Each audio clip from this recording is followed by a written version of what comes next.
Welcome back to the Encounter Faith Podcast. My name is Ross, and I have the privilege of sitting down with Pastor Jake Roberts. Pastor Jake, welcome back to the show. Thank you. It's been a bit. It has been a bit.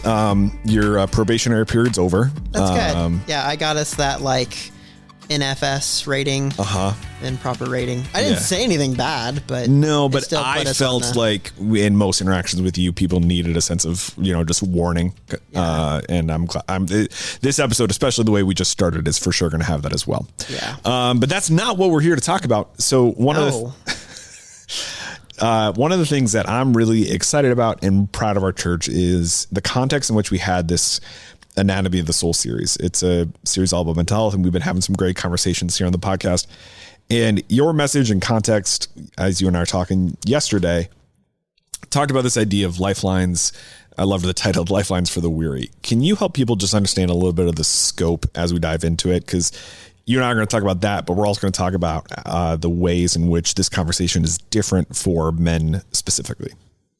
Yeah, so I got to play cleanup for the series. Not that anything was bad in the series, but I was the baseball metaphor. Yeah, baseball metaphor. Woohoo! We all love baseball.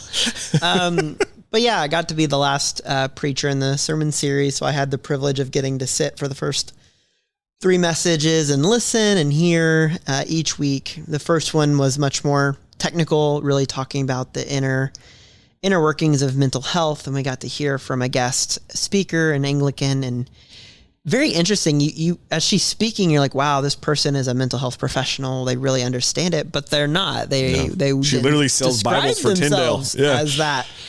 But their experience and stories of having a mom who went through some significant mental health crises through an extended period of time, she spoke from that experience. And so she really set that framework and the groundwork. And then we, moved through that, and we talked about personal experiences. And so I got to take a little bit of a different approach as we were going through this series. And, we have all of our series mapped out. I'm sitting down with my spouse, Barbara, who's also a pastor. And she pointed out that, this has all been really good, but there's not really been much talk of what happens with mourning and actual lament. Yeah. Because this stuff is hard. And so much of the way our lives are set up is you have to move from point A to point B pretty fast. Uh-huh. There's a lot of people that you have to care for and move towards. And so the idea of, putting your mask on before you put on someone else's mask in theory sounds great, but in practical application never works. Yep. If you're exhausted and your child is sick, it doesn't matter if you're exhausted. You got to take care of your child. Yep. And so I took that angle this last Sunday, and we talked about that grief is often unexamined. And what unexamined grief does is it hardens our heart towards ourselves and what we've gone through, but it also hardens our heart towards those around us. And it really chokes the ability for empathy to flow from our lives. Yeah. So that's what I talked about on Sunday. And there's so much good stuff there. Thank you. It was really helpful to hear from you personally, but also just thinking about conversations like this, because you talked about the ways in which we so often respond to grief. You talked about how we'll numb ourselves. You talked about how we'll overthink instead of feel. And that was one where after you said it, somehow my therapist heard that and was like, oh, he's talking about Ross. But also filling that void too quickly, stuffing it down, or rushing that closure. You said this thing that I wanted to ask you about next, which is you talk about how empathy and compassion are the cornerstones of our faith. Yeah.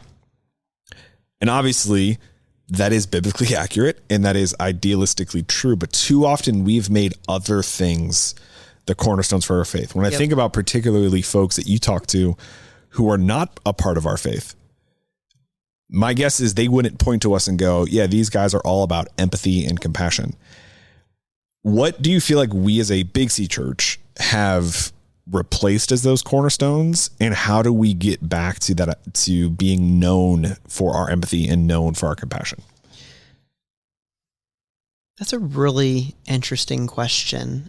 So, my answer is going to be a little general because we're lumping in a lot of churches into that. Yes. But speaking from our context of a larger church in an affluent suburb, with other churches around us, a lot of the replacement in Christian life has been quippy statements. It's been this single line fortune cookie understandings of faith. Yeah.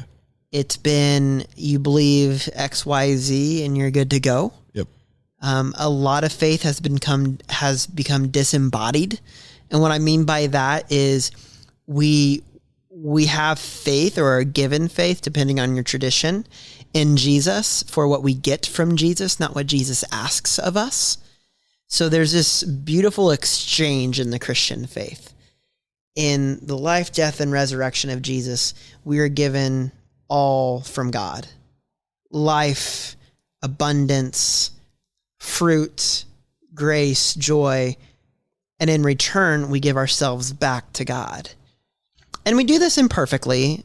It's an imperfect exchange. God does it perfectly. We give back very imperfectly. Yeah. And this is where you get the practices of the church. But in this exchange of giving back, it's in Christian action and witness. And it's out of what God has done already, the movement of God towards us, seeing us making a move, that it's out of that abundance that we live and have life and we breathe in this world. Yeah. And so a lot of churches, it's this big push of like, this world is not our home. We're just a passing through. Yeah. And so do what you need to do to get through, but you have hope of here to come. But that becomes very disembodied. If you're if you're so heavenly minded, you're no earthly good. Nice. That's a deep critique of some of that Christian understanding of faith, is that we look so far into what is to come, and there is truth of the heaven to come, the kingdom to come, that's in breaking. But there's an expectation that in the meantime, we have a task. Yep. And that's literally the whole point of the church. So I think that's my critique, is we prefer the quippy, easy statements. We don't like the gray, and we kind of prefer a faith that's disembodied. We get things from Jesus, but the doing for Jesus kind of gets left to the side. I love that because, I think it's important clarification. Us as individuals, we've all experienced things like this. Mm-hmm. If you've been walking with Jesus for any length of time, you've had an experience come up in your life that you have responded differently than someone who is not part of the faith, and someone who's not part of the faith has seen that and been drawn to it in some way. Yeah. I'm very confident that is a fairly universal experience for folks once you've been walking with Jesus for some length of time. And yet, that is a Big C collective church, multiple churches' responsibility to help structure the Sunday morning experience to make that more possible for the individual each throughout the week. Yeah. And I think how we respond to our mental health, especially in today's culture, like you spent so much time talking about, is such an easy, or at least easy to understand, first step for these churches. Yeah. You talked about how the only way for us to heal is to make space. You talked about how we have to literally let ourselves feel. And this is one of the things that I want to bring in the conversation specifically about men. I very recently had this conversation. This is probably something that if my therapist is listening, they're going to be mad that I talked about this because we haven't finished processing it. But their point was basically, you have to learn how to just let yourself feel. Yeah. You can't try to figure out what you need. You can't try to figure out what comes next. You can't try to solve it. You literally just have to go, oh, this is the thing I'm feeling. Yeah. I would imagine the conversations you wind up having pastorally with folks, you can see some patterns, particularly in guys who go, oh, I don't know how to do that. So what does it look like for you, or what does it look like in those conversations to literally educate yourself or to begin to practice letting yourself feel? Yeah. So I'll just give you an example from my own life. Probably up until, I'm in my younger 30s, but late 20s, a phrase that would describe me as I was physically mature, but not emotionally mature. Sure. I would be quick to move towards my crutches to help get through things. Humor. I like to fill up my schedule to not have to think or feel like things that are unpleasant. So a lot of things that I've noticed in myself, and just as a pastor of the last couple of years, just talking to men specifically, is there is a persona that we can't really talk about emotions. Yeah. And that there's also still a stigma and pushback that if you talk about emotions, you're less than as a guy. Yep. There's this deep machismo. You have to be John Wayne shooting bullets and not feeling anything. And, that is still a big part of our society. And real quick, just interrupt. Like, I think a lot of folks might be surprised to hear that because of the corners of the internet, the corners of the cultural ecosystem that they've carved out for themselves. A plurality of men, especially, are still hearing things like, be a man, men don't cry. Yeah. Very messages that a lot of folks listening would associate with a different time. And those are still very present for a majority of men, at least in America. Yeah, it's in so many movies. It's in so many spaces. Like, I mean, you watch like any Hallmark movie, all of a sudden you're like, oh, he's a sweet, sensitive guy. Cool, that's awesome. It's like, oh, okay, never mind. He took his shirt off. He's just a hunk. Yeah. Like, okay, I see what you were trying to sell. But there's not too many options. Now, you auditioned for a Hallmark movie, right? Yeah. It just did it in reverse. I left a small town and went to a big city instead. It worked out well. Much more happier story. But that's still a big piece. Yeah. And when men get those subliminal messaging, it's difficult. Mm-hmm. Like, so for my entire professional career as a pastor up until very recent, just because of different circumstances, but my wife has always been the breadwinner. Sure.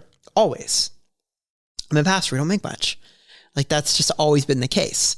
And I remember talking with people, and like, it's always interesting, like when we start talking, become friends with people, and that comes up, and there's always this interesting comment that gets made is like, how do you like handle that? Yeah.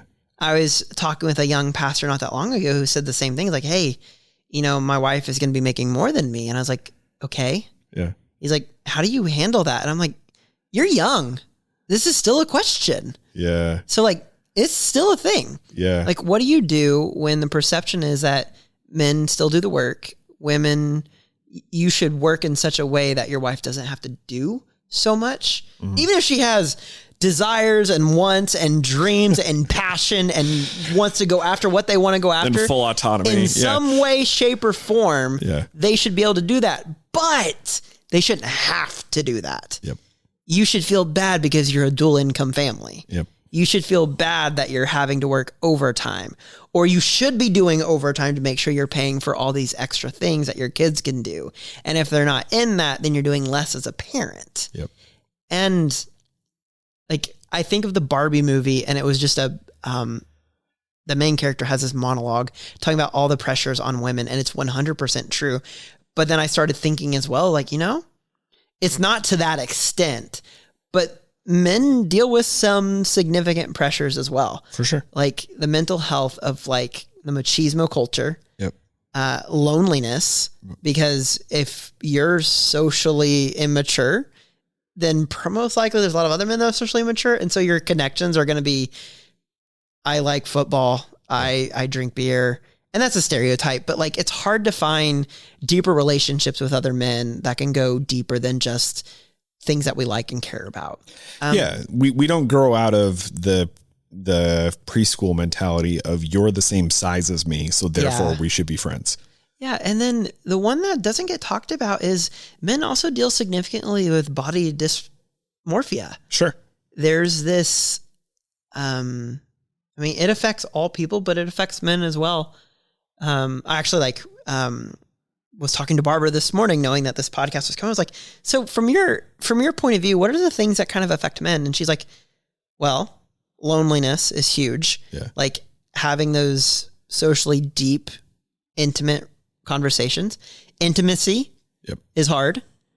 And then she talked about like body dysmorphia, but then also like if you stand up for women, then like you're against men.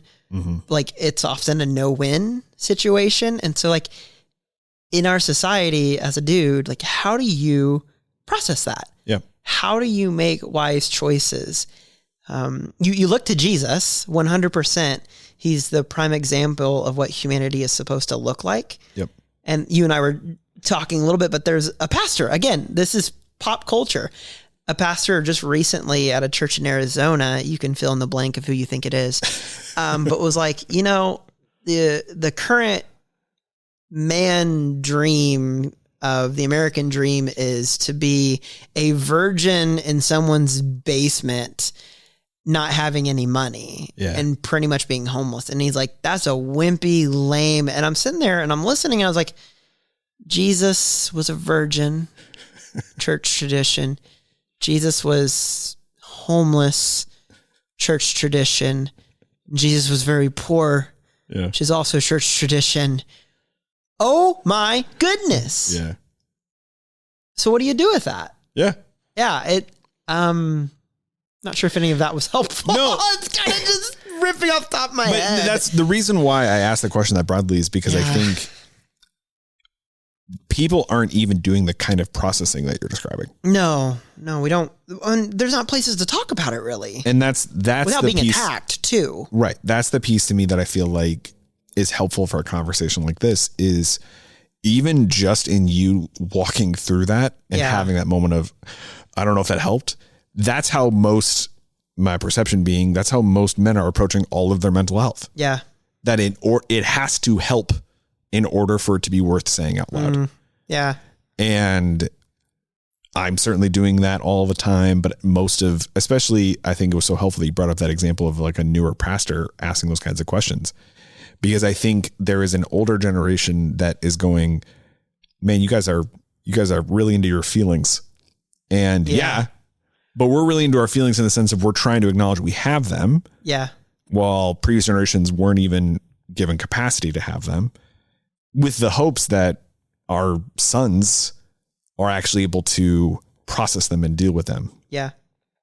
How do you help folks? You know, one of the things you talked about in like doing this work is slowing down, naming the loss, letting people in. I would imagine that especially for men, you're going, the urge to rush it is so pervasive. What does slowing down the grief process here look like? Because especially a stereotypical male thinking of it needing to be linear, and grief isn't linear. How do you help folks understand like why slowing down is so valuable in particular? I think of, you know, the other day, my wife and I finally got to go out on a date night and got babysitters. We were out and about and we were just sitting, talking. And it was like knowing that time was flying by, that seemed like we were there not that long, but like hours just flew by and we just got to talk and chat. And it was a moment where we weren't on our phones. We weren't driving.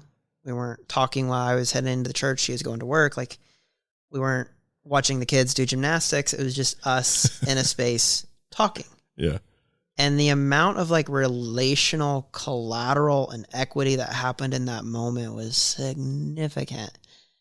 And so I think when we pause to address whatever it may be, getting fired, your kid deciding to talk to mom and not you, and you realizing that, hey, this is why don't my kids want to talk to me? Yeah.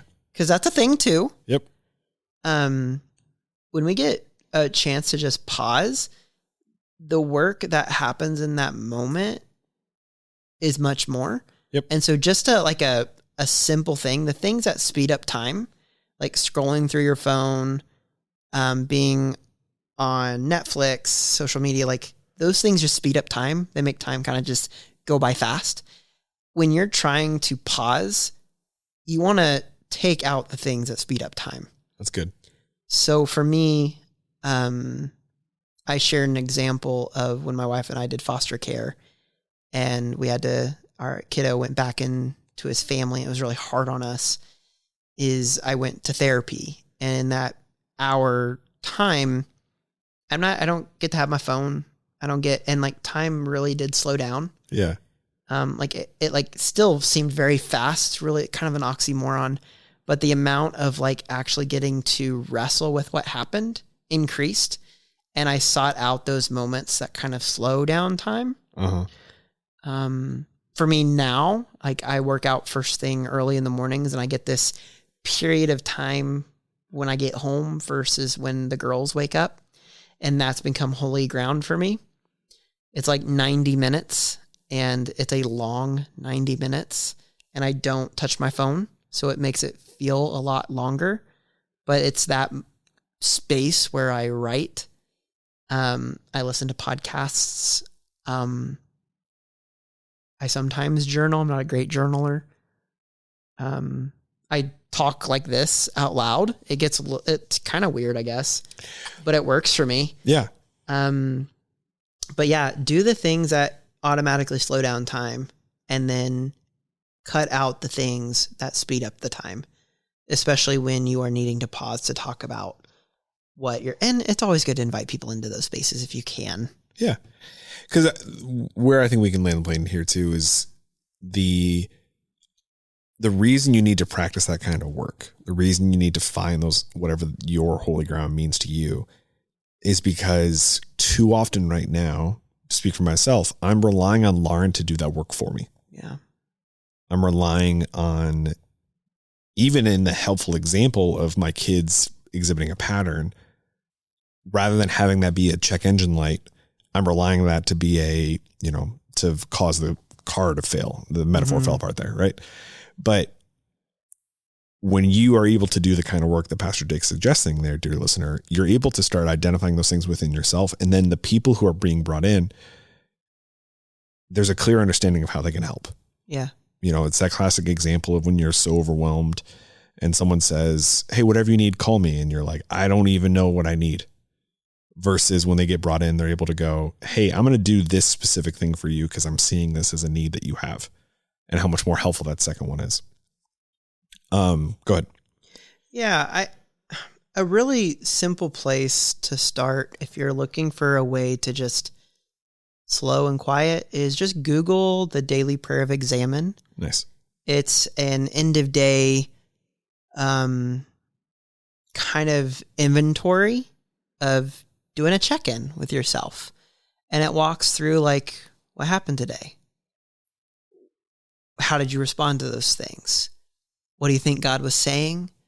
What do you think God is giving you a little bit of a pushback against? And then how do you set yourself for the day to come? And I've done that. I don't do it every night because sometimes I fall asleep doing homework. As both Barbara and I are back in seminary. Yeehaw. But that's been a helpful piece of like, I don't know where to start. The Christian tradition has some practices that are valuable. Yeah. Lots of practices. Yep. And that's a simple one. You can just Google it and do it for a week. Just commit to doing it for a week each night, and it'll help you reflect on your day. Yeah. And then you actually examine, and what ends up starting to happen is as you start looking back on your day, I personally truly believe that God, through the Spirit, illuminates moments that God's trying to get you to take a closer look at. Yep. And it's happened for me, and it's happened for lots of other people. I mean, me too. Ignatius was the one who started it, and that was back in like 300 AD. So it's been going around for quite some time. I might be off on my timeline. It might be like 500 something. But I was going to say that because everyone listening also knows. Now they're going to Google, and you can can see that I don't know off the top of my head where a church father actually was born or raised. I love that is something that, dear listener, he's Googling right now. I am. Yeah. Wow. Oh, yeah. No, super early. He was martyred in 108 CE. I was right. It was early. Good. Not late. I'm proud of you. Yeah. Where I want to wrap things up here, one of the things that I'm mindful of is this is a conversation we had dedicated about mental health.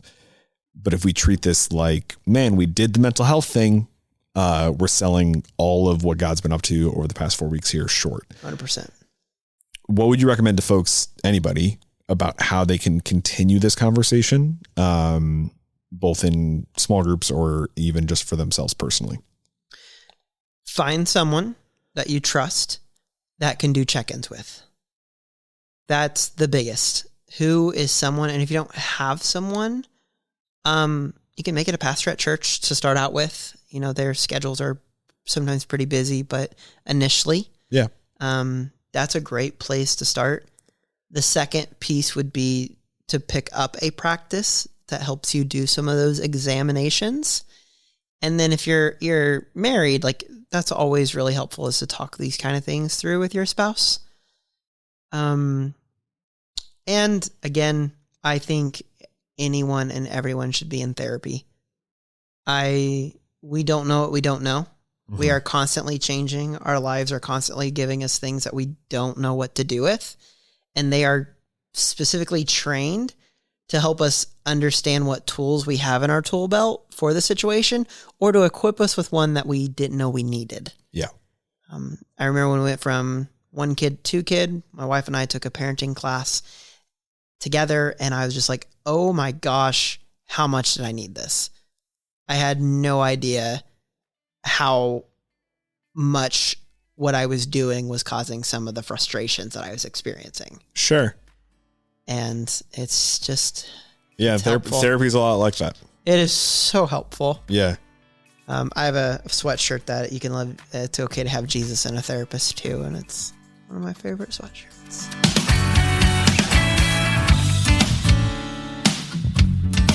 Thank you for listening to the Encounter Faith podcast. This podcast is a service of G. Shep Productions from Good Shepherd Lutheran Church in Naperville, Illinois. All rights reserved. If you're in the area, we'd love to meet you on a Sunday morning at our 9 a.m. or 10:45 services.